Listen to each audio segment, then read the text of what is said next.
Hello world wide web, I'm Dr. Shado, the net personality of and welcome back to The Predator, early draft 2016 by Shane Black and Fred Decker, a dramatic reading with possibly a little too much over-dramatization, and you might notice I'm a little happier now. I think we're getting like right at the end. Yeah, there's 133 pages and we're on page 121, so 12 pages to go. So Casey's like hijacking a motorcycle officer's motorcycle. So, oh well, you don't want to do this, lady. There's a lot of shit I don't want to do, Punch. She mounts his Harley, roars off after the Predator's ship. Exterior, the Ark aerial, just in time for our vertigo shot as the ship ascends with our 3 soldiers hanging precariously. Now I'm wondering what the hell happened to the upgrade Predator's ship, like the Predator mothership. Where's that? Because if the Ark was set to self-destruct but didn't, it stopped midway, and instead of self-destructing the Ark, it was the hybrids. Were the hybrids on the Ark? I would assume. I don't fucking know. Just in time for our vertigo shot as the ship ascends with our 3 soldiers hanging precariously. McKenna's backpack slides away. He flails at it, the Predator weapons disgorging, tumbling earthward. Fuck. He hauls it in, secures it, cups his ear. The one with the Bluetooth inside yells into the comm over the rushing wind. Rory, I'm on top of the ship. Are you okay? Interior Ark, safe in his coffin-like tube. Rory is shocked to hear his dad. Puts his hand over his mouth so the Predator won't hear. Mom was right. You are crazy. Exterior road below. Night. Casey's stolen chopper roars into pursuit of the spaceship. She sees something on the side of the road, breaks abruptly. The items that fell from the ship, dented, scarred. A Predator biohelmet a few feet behind it, a cloaking ball like the one McKenna used in Cuba. How convenient. Exterior the Ark flying. Midair, Williams looks up, blanches, points. On your 6, Chief. McKenna squints, seeing something on the horizon. Scratches that. 2 things on the horizon. F-22 Raptor stealth fighters closing fast. The ones Woodhurst scrambled. A sidewinder launches from them, and Interior Ark, Rory, tense, peers from hiding at a monitor depicting the incoming air-to-air missile. Then, a blinking dotted line begins to form surrounding the ship. Rory taps his Bluetooth, frantic. Dad, there's a force field going online. Automatic. Say again, because the mothership was shot the fuck down by missiles earlier. And, this one, yeah, why would the miner ship have an automatic force field when the mothership evidently fucking didn't? Just jump! Straight up! Now! Okay.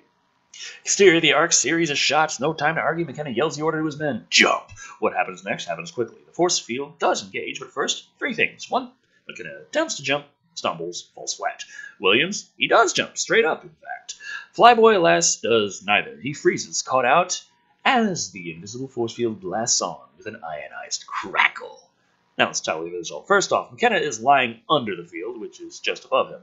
A lock of his hair feathers down, clipped. Nebraska comes down.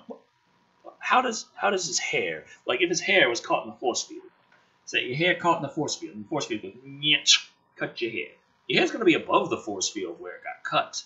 It's not going to come down and like to you. There's a force field in the way.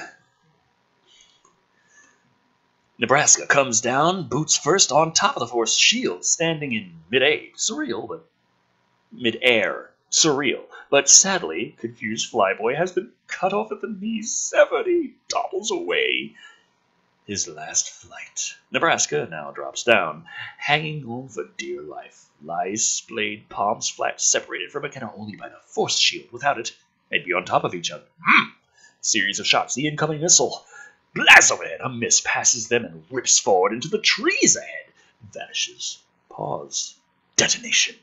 Tower of flame. They're going to pass right through it. McKenna breathless under the shields. Protected. Nebraska, not so much. They face each other through the barrier, lock eyes into his heart the moment before Nebraska is burned away. Flames engulfing the spacecraft. Okay, so Nebraska Williams died in a much shittier way in the original draft.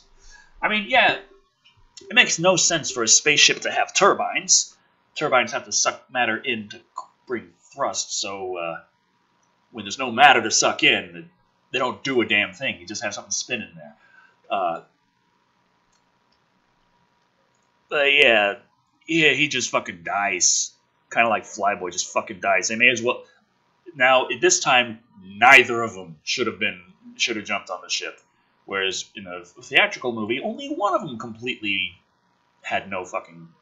It did nothing for. There was nothing added from them getting on the ship. They just added the body count. But Williams died anyway, so it was like you didn't need another to die doing fuck all. Especially, like, right at the end, it's like, oh, well, it can still establish how scary things are. I was like, no, he could have died way earlier. He could have died at any fucking time. And it's just, no. Okay. Let's see. Interior, F-22 flying. That moment, the second pilot adjusts his HUD, locks over the Predator arc. F-22 pilot. 256, bogies in my sights, fangs out, lighten up, winders. An alarm pisses. Something is wrong. The pilot looks to his radar. Shit, he's being painted as the Predator ship retaliating. Hell yeah! From the craft, an energy bolt lances upward, mere feet in front of McKenna, nearly incinerates him. Interior F-22 sane, the pilot engages the ejection handle, and whoosh! Pilot and seat pull the rocket away as the ship dissolves into flame beneath him.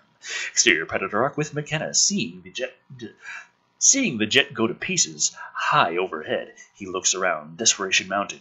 Has a nutty idea. He draws a gun, grips it tightly, galvanizes, and launches himself. Rolls towards the edge, not stopping. Tumbles off the ship over the fucking edge. We think it's suicide, but nope. As long as he's inside the ship, he can ride the fucker, which he does, slewing, tumbling down an invisible slide. The happy slide. Clud! Fetches to a stop. Underneath the craft, Florida blows by beneath him. The only thing that's got his back, utterly invisible. He decides not to look down, fixates overhead instead on the exposed ship's belly. More specifically, that glowing weak point that they all have. Hot damn! The empty port where an escape pod once nestled. He wrestles his way inside, clinging to a strut. Sees a keypad, yells, Rory, what's the sequence? I watched you put it in. Tell me! Interior arc cryotube intercut. Rory hears this, stammers, the pod? I can't remember. Okay, do this. Try. I can't think. It's mixed up in my head. Damn it, son! I watched you! It was 1, 2, then over 3, up 2. McKenna stops blinking. Holy shit, I fucking know it. He begins frantically stabbing away the entry pad. Rory, you know how I said be a big boy? Yeah? Screw it. Make yourself small, kid. Down, now! The hatch slides back. McKenna unloads shot after shot, targeting any blinking lights, blazes away. Teeth bad, fearsome. Interior of the arc. The ship shudders violently as the Predator whips around in his seat. Alarm klaxons pealing. Wrenches the open door. A visitor. Cookies. Doesn't miss a beat. Raises an arm. Fires! Doesn't like cookies. McKenna blown backward. The blast knocks him loose, sends him tumbling backward into open air. And we say open air because even as the energy shield catches him high over Florida, we see it's flickering like a bulb before it goes out. And then it goes out.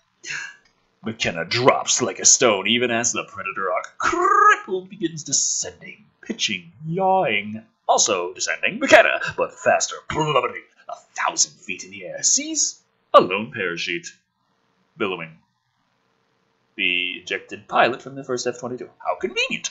McKenna adjusts course in midair, slams into the guy, and grabs hold, breaking his fall as exterior Florida swamped on the Predator arc.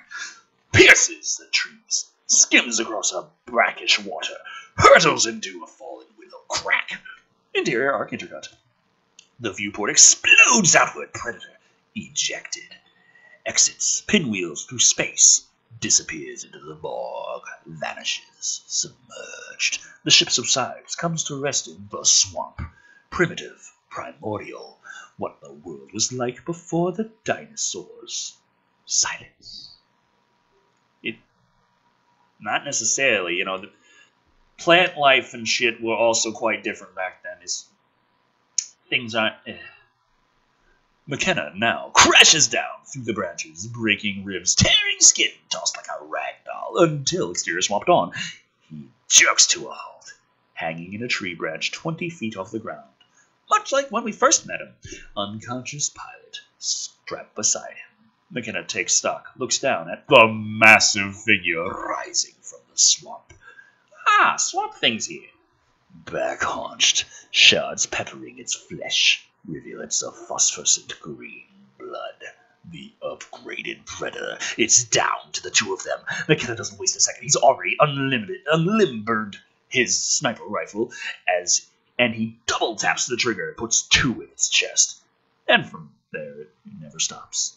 The creature bellows, doubles back, collides with the down dog, puts a hand out to steady itself, grips the craft mistake, interior arc with Rory. Rory leaps to the console, finds a flickering button, pounds it with his tiny fist. He just knew to fucking do that. Right? I mean, it was hard to explain in the final movie when he knew how to do that in just the right fucking time, but here is awful damn convenient. And just like that, triggers the force shields. Exterior art. The predator looks down, goggles. Nothing. Noting the neatly cauterized stump where its forearm was. The limb drops away. The predator looks on dumbly. McKenna, meanwhile, drops, rolls, which he can clearly easily do with broken ribs. Comes up running, blasting shots at the creature, dives behind a tree, and blinks, because right in front of him, incongruously, a motorcycle just lying there. He snaps his gaze upward, hearing trees move, sees nothing. As, without warning, Casey, cloaking ball in hand, shimmers and materializes before our eyes, launches snarling from an overhead tree branch onto the predator's shoulders. So in this version of events, he never ate and shat out the cloaking ball. It was just, he had it and just didn't fucking use it at all to escape, and then he didn't have it, and then he got it back and just didn't fucking use it. Until Casey got it, and then she fucking used it. Which makes me wonder why they even bothered with the fucking ball thing in the first place, because there was absolutely no need for it to be a ball. It could have just been the wrist fucking thing. And just like, he put the fucking wrist thing on. And the wrist thing is a thing that I could guess would be a little more difficult to hide in day-to-day life if you're trying to do something, and you might have to, like, especially if you're trying to ship it somewhere, like, try to ship things somewhere, because you can't just, I mean, hiding in plain sight is what, I don't know, it's like, I'm trying to think, between the concept of having the wrist thing and being able to cloak yourself and just slip through anywhere versus having to hide it if you have to go up to someone and buy food. But then again, you could just walk up and fucking steal it. I mean, chocolates! Come back, chocolates! I didn't mean what I said.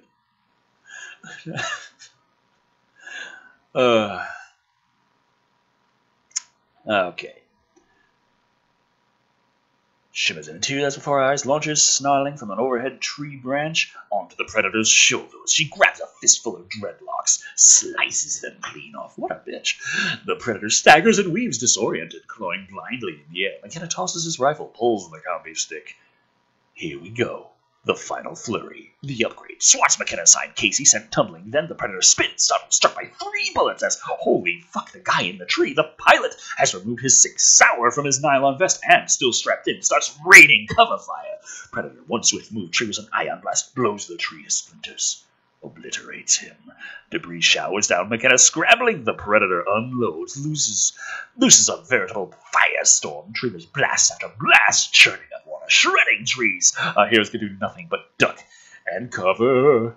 They're no match. Casey is blown 6 feet through the air, hits rattled, and it's all over.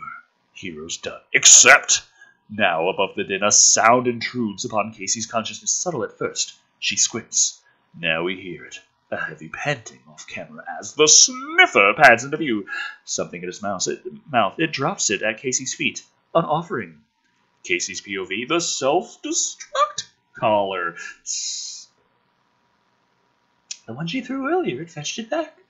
So now the self-destruct collar that was very in range, that they set to blow up, it just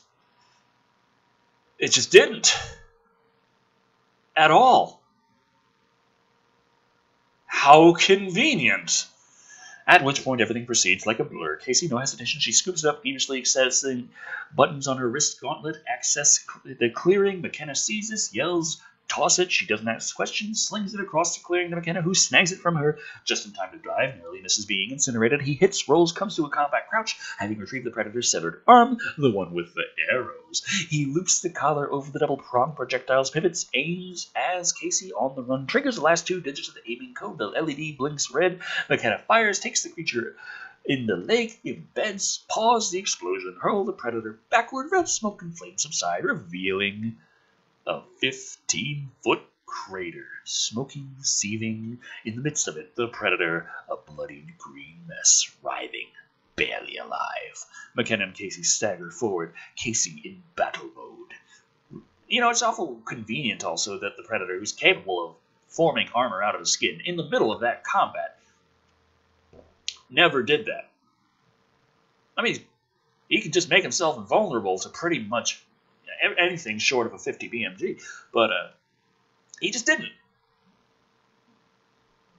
Why not? Yeah, fuck it. Rory now staggers out of the down dog, rushed to his father's side. They embrace, but McKenna's eyes never leave the predator, rifle at the ready. Cautiously, he reaches in his pack, brings out the translator device, keys it to the predator. Who are you? What are you? The predator, half-conscious, answers with its trademark rattle of trills and clicks. Searching, searching. I. Warrior. You? McKenna trades looks at Roy, shrug, not resigned, but maybe a hint of pride. Same. Creature points at Rory. Warrior. New breed. That's bizarre. For a moment we'd swear it's favoring the kid with a fond look, one of admiration. Then it goes for the kid. The last of its strength lashes out, talons bared. McKenna puts 2 shots through its eye. It didn't even have arms in the final. I guess, they just said barely alive, not limbless this time, so. The predator slumps, dead. McKenna's eyes shift with its son, splattered in green blood, staring. Sorry. That's okay. You can shoot him again if you want. I'm good. A commotion now. They turn their gaze skyward as a series of shots. Hueys come ratcheting in, circling the clearing. Soldiers rappelling down through treetops. A platoon of U.S. military touches down, immediately sprinting for the 3 survivors, forming a makeshift perimeter. We hear a familiar snort. And the slobbering predator dog pads into view, beelines to Casey, panting for her favor. Every military weapon swivels to draw a bead on it, but like an Amazon warrior, Casey divests the nearest soldier of his weapon, spins, cocks it. You touch my dog and I'll kill you. One of the soldiers runs up to them. Lieutenant McKenna. The soldier hands him a cell phone. McKenna puts the phone to his ear, perplexed, then a relieved smile, and he hands the phone to his son. Mom? Exterior Rory's house. Day, intercut. Emily on the front porch, clutching a phone. Are you okay, honey? His answer drowned out by the roar of a chopper descending. What'd you say, Peanut? Rory plugs his ears, shouts, leave me! Oh, do! Fucking... Maybe if she's having trouble, don't fucking answer her in German. But still no good. The helicopter deafening. What? Now the chopper dies down just in time for us to hear, I love you! I love you. I love you. I love you. Time cut to minutes later on Casey and McKenna approaching the helicopter. It's weird. The file was all about how honorable those things are. But this one, he wasn't about hunting. No sporting chance. Nothing. Just slaughter. You said it yourself. It had human DNA. Oh, it's bad. They're becoming more like us.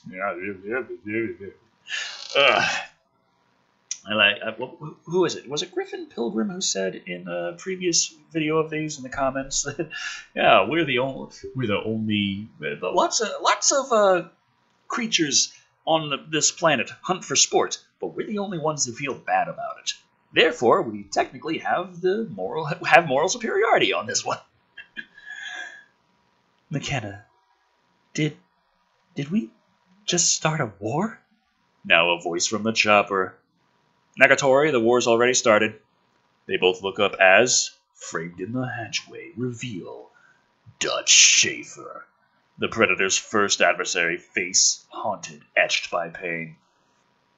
Dutch Schaefer, U.S. Special Forces, come with me. Me too. Schaefer nods, smiles grimly, says, especially you. Cut to black. Credits.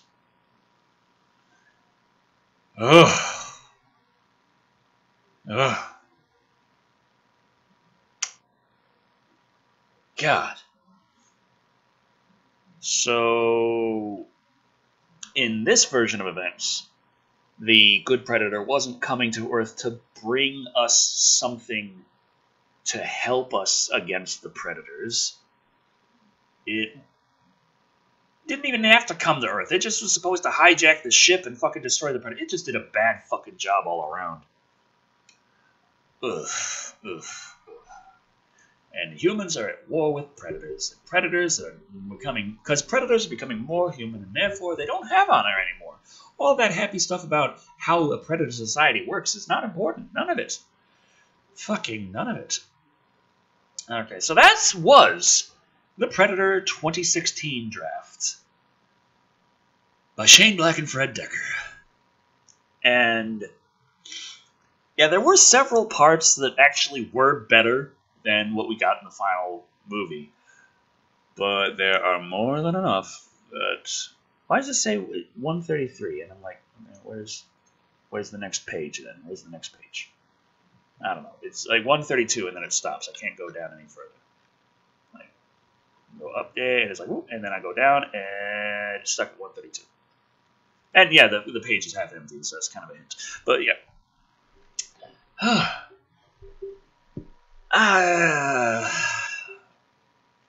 What was it I said oh so long ago? When the first hints of what this was were coming to fruition, and they're like, oh well, they're going to do reshoots to fix a few things because early screenings that weren't entirely favorable. I said, scrap it. Put the whole script in the paper shredder and start over from scratch.